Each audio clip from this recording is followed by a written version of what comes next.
Hey, Dr. Tara Vossenkemper here, and you are listening to the Culture Focused Practice podcast. Thank you for being here with me. Today is an owner's room special when your team's behavior doesn't match your values. If you're new to the owner's room, basically, this is a non scripted, no listicles, no bulleted items space where I just answer questions slash prompts regarding the topic at hand. So, the purpose of this is to feel like you're sitting with a colleague and talking shop. That's really what this is about. And today's episode in particular is about that really uncomfy moment when your team is technically doing their jobs, but maybe something doesn't feel right. It's like the behavior doesn't really match the values, and you're just kind of sitting in between what the business is and what it's about compared with what's happening on the ground. Before we keep going, make sure you subscribe. The more you subscribe, especially if this resonates for you, the more it hits like-minded people. What I'll do is I'll ask a series of questions, no more than 5, and then I'm going to run through a scenario and I'm just going to riff. What I'll say about the questions is there's no prep. I don't plan out answers. I don't have any idea where this is going to go, and you're going to see it in real time, just like me. So, all right. When your team's behavior doesn't match your values. Question number 1. How do I balance clarity and grace in these moments? I don't know. I think sometimes each of us has unfair advantages in certain ways.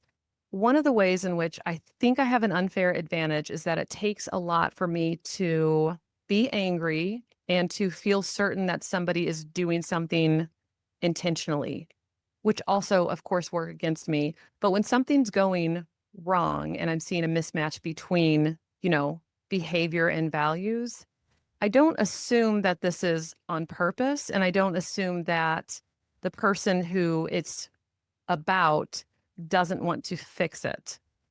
And so I think that I end up giving a lot of grace to people and still needing clarity.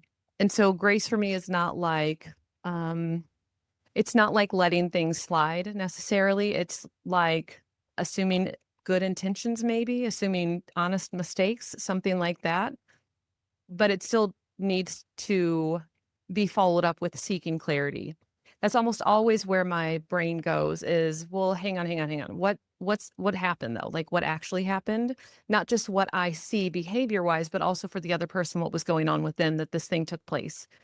And so I really do feel like it's kind of an unfair advantage because I'm not quick to anger. I'm not quick to jump to conclusions. And if I do jump quickly, I'm also very quick to jump back and check those conclusions and check those assumptions. That's I tend to turn a lot of stones over. That's part of what that is. Maybe it comes from self-doubt. Like, I don't want to just believe what I believe. I want to see a lot of different angles around this to ensure that what I believe is very thoroughly vetted, if that makes sense. So I think that's maybe a cop-out answer, but really the balance of clarity and grace is just, I think, a function of how I exist in the world. I will also say that it's helpful to be able to hold the possibility of honest accidents in mind while you're seeking clarity. Because if we assume somebody did something on purpose, and let's say you're a person who does that, let's say for you, maybe your tendency is to get very defensive and feel accused or attacked or like somebody's out to get you or just like somebody did something and they know better. And how could they? It's that thing. If you have that reaction initially, it's sort of like, okay, fine, cool. You can just have whatever reaction you have because it's a reaction. It kind of, just happens.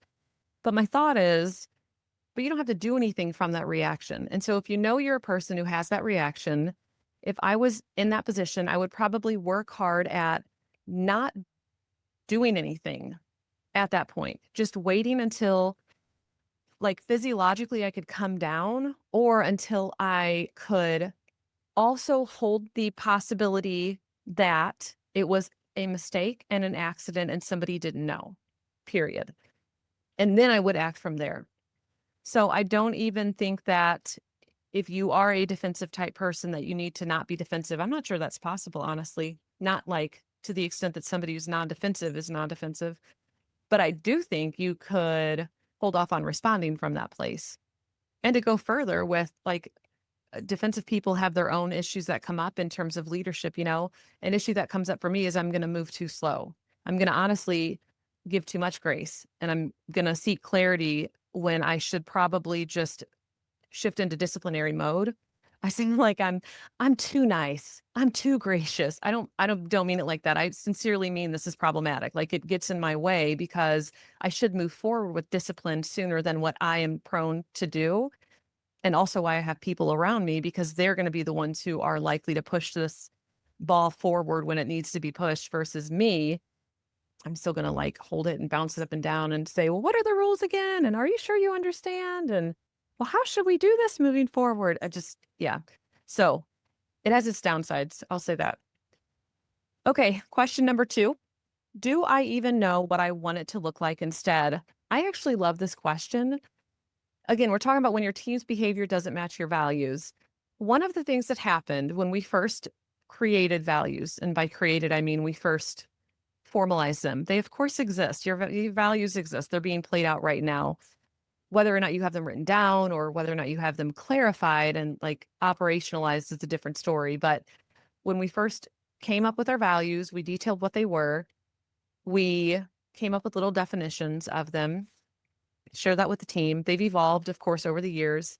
They've been pretty set for the past, I don't know, year and a half or 2 years or something. But at some point, it dawned on me that we needed examples of these values. And I think he even writes that in Traction, and we just didn't do that part, which is fucking dumb in retrospect. But it was hard to say what specifically we wanted when we didn't have examples of what these values looked like in action. And so at this point, these are the core values. Here's how we operationalize them. This is what they mean. And here are examples of this value being lived out. So we've got not only a broad definition, but then also at least 3 examples for each value for how that value gets lived out, how you see it in action. I think this is relevant because when it comes to accountability, or when it comes to holding somebody's feet to the fire if they're messing up, we should be able to say, this is what we're seeing, but this is what we want to see. Yeah, I think it's it for that. I think I'm done with that question. I'm not sure I have much more to add. Third question, what's the story I'm telling myself about why this is happening? Yeah, this to me is where like the grace piece comes into play. I don't really tell myself any story about why it's happening. If something continues happening, I'm real curious. Why does this keep coming up? Like, what's actually going on? Even if it happens the first time, I really don't think I tell myself stories about it. I think I just see it happening and I want to understand why. And if it needs to be corrected, it is. And then we just move on. If it were to happen, whatever it is, let's say 5 times in a row, I would start to question either the capacity of the person who is in that role or the potential malicious behavior, where it's like, okay, you either can't learn this or you don't give a fuck. It's probably one or the other, because if we've been very clear about what's expected and very clear about what the next outcome is going to be and very clear about when this change needs to take place by, and none of it matters, none of it changes. They either don't care or they can't learn. And one is a capacity issue and one is a cultural fit issue. But initially, though, if there's a mismatch between behavior and values, like, I don't know. I don't really tell myself any story. I just seek to understand why the mismatch took place and then offer clarity. And then that's it. So that's a lie. That's not it. I might also use that as an opportunity to potentially send a global message. So I'm going to address it immediately with the person, or, individually with the person, or have my leadership team, whoever's responsible for that. But I might also go bigger and say, hey, I just want to make sure some of these things are clear. And then I send a global message just to ensure that everybody understands this thing, whatever that thing might be. So if it's a people specific issue, it's going to be addressed one-to-one with the potential for it to go broader. And if I suspect that this person is the first one we've seen with the mismatch, but the reality is like what they're saying would indicate that there is some broad confusion, then I'm going to address it globally. I'm going to just send out a larger message. Not like a chastising type message, but a larger clarification, for the entire team. Okay, let's keep going. Question number 4. Is this a communication issue, a training issue, or a values mismatch? I just kind of spoke to this actually. It could be any of those things. So if there's a mismatch between behavior and values, I am seeking to solve that question. I'm seeking to figure out what's the problem. Is it a values mismatch, which is absolutely a possibility. We have a pretty thorough like onboarding, hiring to onboarding process. So it's kind of less of a possibility for us at this point, but people still slip through. So it's a possibility. Is it a training issue? That's what I want to know. Have we not talked about this thoroughly enough? Have we not trained effectively? Did we introduce this training at the wrong time? Was it too much? Like the person is sort of waterboarded when they come on, with, I'm thinking of onboarding, for example. Or is this a communication issue? Meaning we just haven't clarified that this specific thing needs to take place. I don't know. I don't know at the beginning of a mismatch. We have to seek to solve that. Is this one of these three things? But that is the question every time. My first sort of line of questioning is whether or not it's global or specific. And so if it's a global issue that we're seeing, we're going to address it globally. It's probably either a training issue, meaning like if we did a team-wide training, for example, or communication issue, meaning we did not communicate effectively about whatever the thing is, or if it's a people issue, which is the other thing, that's going to be divided into two things. People issue meaning, is this a training issue specific to this person? Did we not train them effectively in whatever the thing is that we're expecting of them? Or is it a values mismatch? And people issues can be either values mismatches or training related. If training related, cool, you fix the training, the problem should be solved, If values mismatch, I mean, it's a little bit harder, but you would do a values analysis with the person. You would let them know, here's some examples of behaviors that we don't want, kind of going back to one of the earlier questions, and you would give them examples of what behavior should look like. And then you go from there. And if it continues to happen, now we move into a disciplinary process. In terms of the mismatch between a behavior and a certain key value, it might literally be that they don't hold this value. They don't know how to live it out. It's not going to work. And then you have to reflect on your own baseline of values. Are there any values that you're willing to not have present most of the time? If your answer is no, then that's not the right person for your team. That's not a values fit. It's not someone you should keep on your team. If your answer is yes, then I would say you are not living out the values that you purport to have, because it should be across the board. Most of the time, most of the values are met, and maybe one value is met like some of the time it's there and sometimes it's not. But there should be no value that is not present most of the time. That would indicate, again, a values mismatch for the person. So again, is it a communication issue, a training issue, or values mismatch? Absolutely the question to answer. And how we go about that is that decision tree, whether it's global or specific. And then if it's specific to one person, whether it's a values thing or if it's a training thing. Okay, last question, question number 5. Am I scared of being seen as controlling if I course correct? No, I'm not scared of being seen as controlling. What am I scared of being seen as? I don't actually know if I'm scared of being seen as anything. I am more concerned with stepping into people's autonomy. I really want my team to have a sense of autonomy. So I am constantly thinking about the balance between the structure of the business, employee autonomy, but a lot of it is clinical autonomy and culture. And it's almost like this this 3-point structure that is rounded on the bottom, and there's constantly weights are changing and it's growing and evolving, and we're trying to seek to balance it at all times.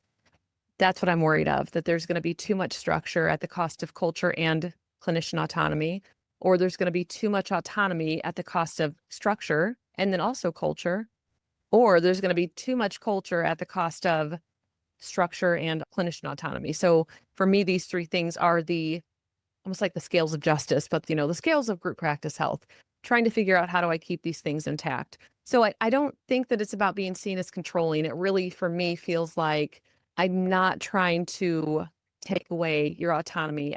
What am I scared of, though?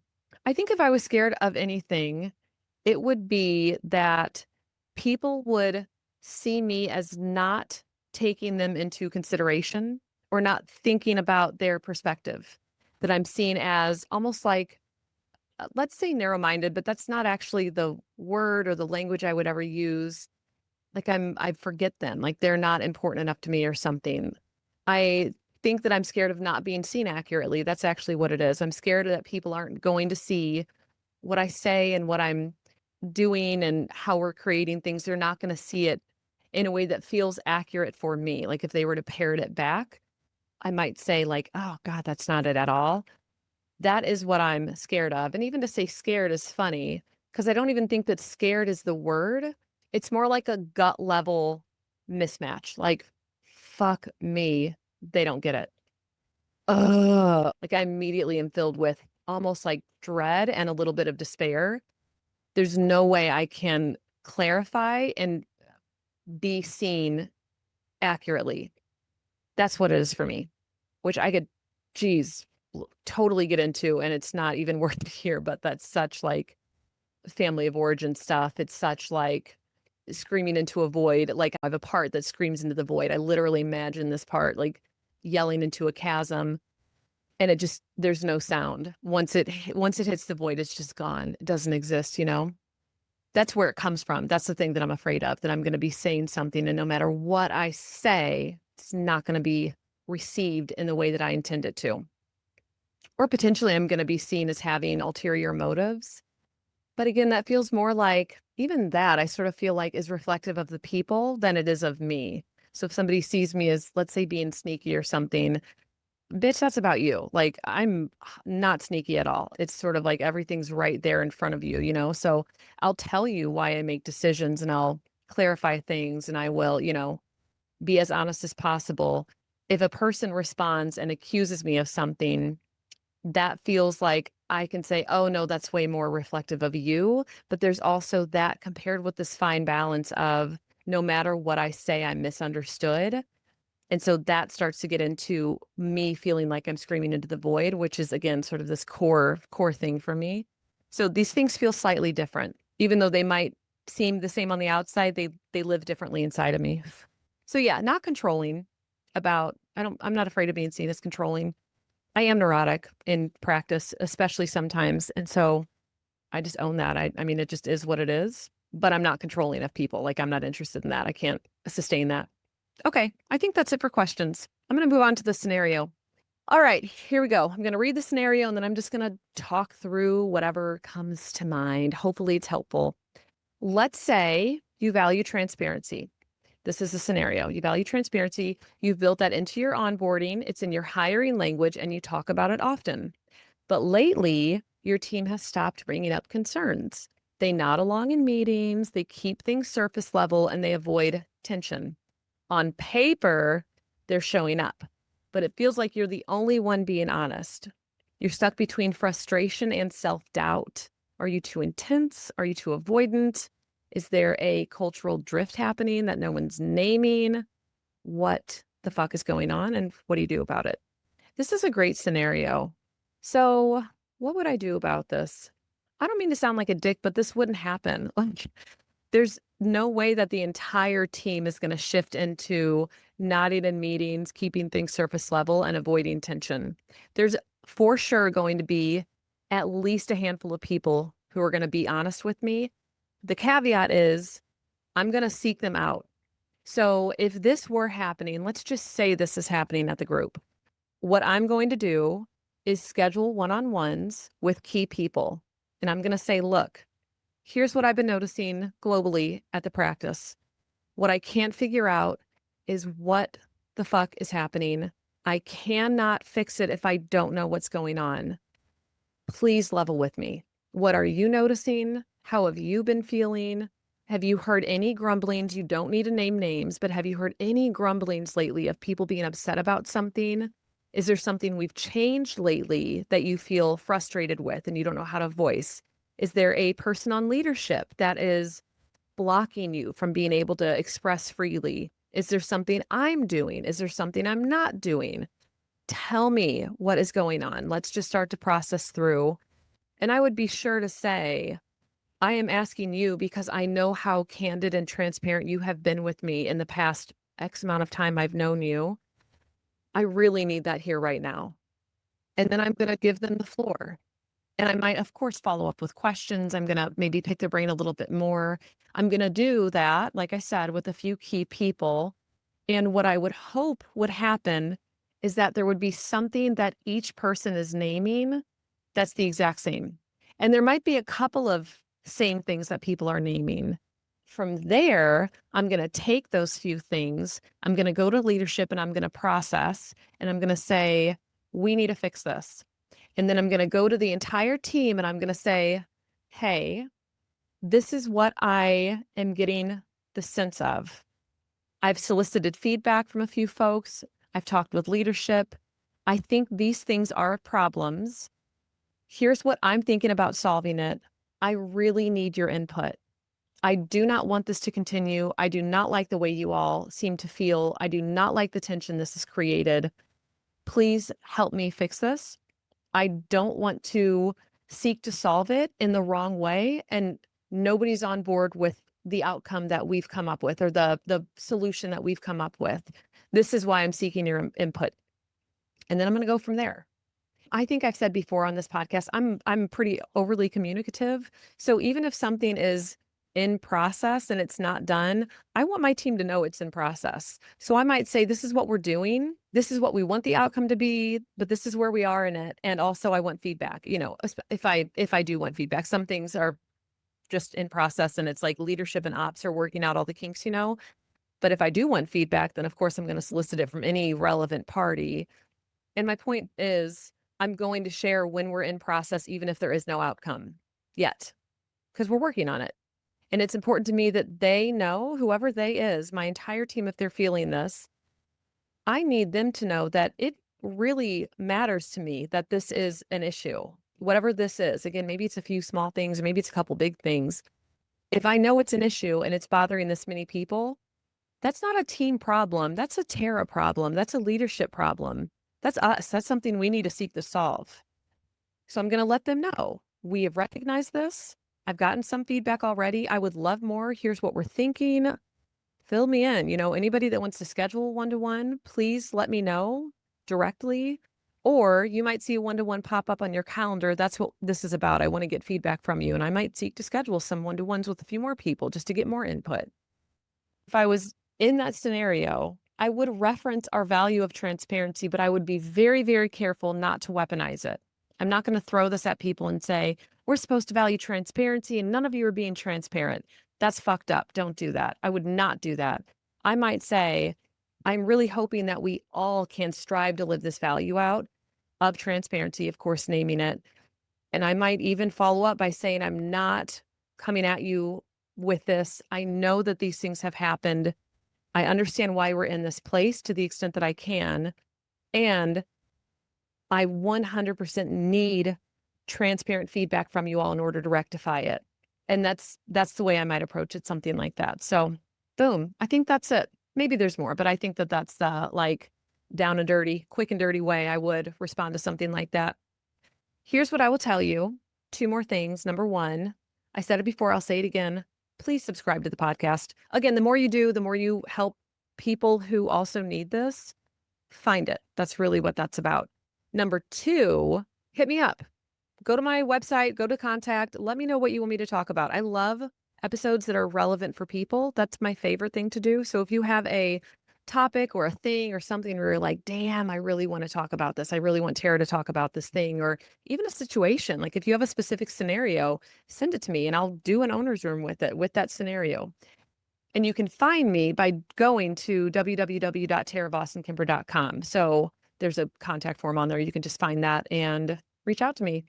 Otherwise, thanks for being here. This has been great. I hope this has been helpful. I super appreciate your time as always, and I will plan on seeing you next time. Okay, see ya.